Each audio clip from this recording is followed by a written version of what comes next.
Martha lay quietly in the hospital bed, reclining on the pillows. Today had been a good day, not too painful. She knew she only had a few days left, but she could still talk, and thankfully, she wasn't too uncomfortable. At the other end of the room sat Rachel and Paul, as well as her husband's brother, Daniel.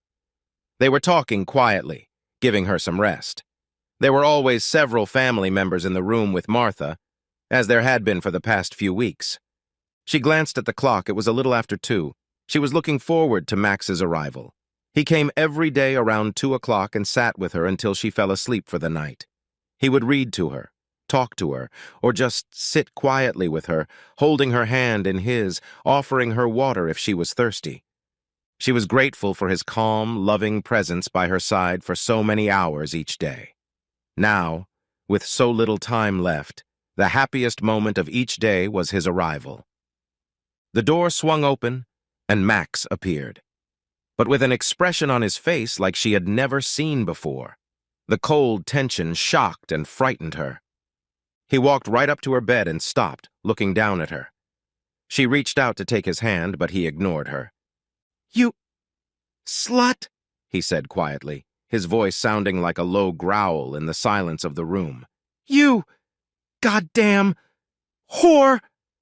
A smile froze on her face. She couldn't respond. The look in his eyes frightened her. Across the room, Rachel, Paul, and Daniel were looking at him anxiously. "Daddy, what's wrong?" Rachel asked. He paid no attention to her, looking only at Martha. "You slept with 21 other men? You let me raise 4 other people's children as my own? You dirtied our marriage bed for 45 years? And now you're asking me to forgive you? You destroy me. Tell me our whole life has been a lie and ask me to forgive you." His voice was rising, its strained sound giving away his pain. "Max, honey," she began in a trembling voice. "You selfish, malicious slut!" he shouted, keeping his eyes on her. She began to cry. He brought his face close to hers. "I will never forgive you. Hope. You'll burn in hell. Fuck!" He stared at her for another moment, watching her cry, her hand reaching for him again. Then very carefully, he spat in her face. Without another word, he turned toward the door. The others rushed forward. "Dad? What the hell?" Rachel said, shocked. Max's brother Daniel grabbed him by the shoulder and turned him around. "Max! What are you doing?" he exclaimed. Max looked his brother in the face again. "You bastard!" he screamed. He punched Daniel's head with his fist as hard as he could, caught him by the cheek, and pulled him to his knees. Max walked quickly to the door, opened it, and disappeared, leaving a stunned silence behind him. There was Martha sobbing on the bed. Rachel walked over to her and picked up a rag to wipe the drool from her face. "Mom, are you okay? What made Daddy act like that?"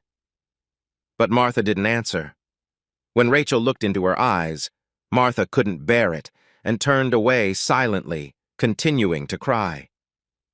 After a moment, Rachel looked at Paul and Daniel. "Stay with her," she said. Then she ran out of the room after her father. She ran out of the hospital, looking around, out of breath. She saw Max sitting on a bench near the entrance with his arms around his head. She walked over to him and sat down next to him. "Daddy, why were you being so cruel just now? She's dying, Daddy. What were you thinking?" She tried to keep the anger out of her voice, but the worry was obvious. He turned to her, all the anger gone from his face. He looked old, haggard, and terribly sad. Without a word, he held out Martha's letter to her. She started to read it, then aghast, and stared at him in shock. She looked at the letter again, reread it, and squeezed his hand tightly. "Papa, are you saying you didn't know? You didn't know that that we weren't really your children? But she said you knew everything. She told us we weren't supposed to discuss it with you." Max looked at her intently. He adored all his children, his children. He supposed he couldn't even call them that now, but he felt closer to Rachel, his baby girl, his last precious little girl. "Honey," he said with despair in his voice, She lied to you. Everything. I didn't know anything about it until an hour ago. Then he suddenly turned away from her, wrapped his arms around his head again, and cried. She put her arms around him, put her head on his shoulder, and cried too. The church was almost full. More than 600 people had come to pay their respects. They sat in silence, listening to Father Martin lead the service. The usual prayers were mixed with words of praise for Martha Franklin, her love and devotion to her family, her generosity to the community. There was a soft cry of surprise as Max rose from the front row and approached Father Martin. With tightly compressed lips and a reluctant look, Father Martin stepped aside and sat down, giving him a seat at the podium. Max began to speak, slowly and clearly, in a loud and sonorous voice. I know it's unusual for someone other than a priest to speak at a funeral, but I insisted. I made it clear to Father Martin and my family that if I could not speak, there would be no funeral. I am the husband of the deceased, and that is my right. Max heard the whispers, saw the people in the pews look over at each other. He continued, You've all heard that Martha was a wonderful wife and mother, a pillar of the community. Now I'll tell you the truth. Martha and I were married in this church 45 years ago. Some of you were here the day we vowed to be faithful to each other, forsaking all others for the rest of our lives. My wife has broken her vows to me here before God. She has betrayed me. She has committed adultery hundreds, if not thousands of times. She has borne children to 4 other men and allowed me unknowingly to raise them as my own. A rumble of shocked whispers filled the church. A few feet away from Max sat Father Martin, tense and unhappy. And Max continued, drowning out the whispers with his voice. Martha lied to my family members, making them complicit in hiding the truth from me. She told them all that I willingly allowed her to fornicate with other men. My own mother and father. Here Max choked and had to stop for a moment. There was silence in the church again. My own mother and father went to their graves believing that I had knowingly allowed my wife to cheat on me, allowed other men to have children with her. For 45 years I knew none of this. But Father Martin, Max exclaimed, last week forced Martha to write me a letter revealing her heinous sins against me and against God. Instead of allowing me to end my life with happy memories of a loving, faithful wife, he insisted that she destroy my peace of mind with her confession.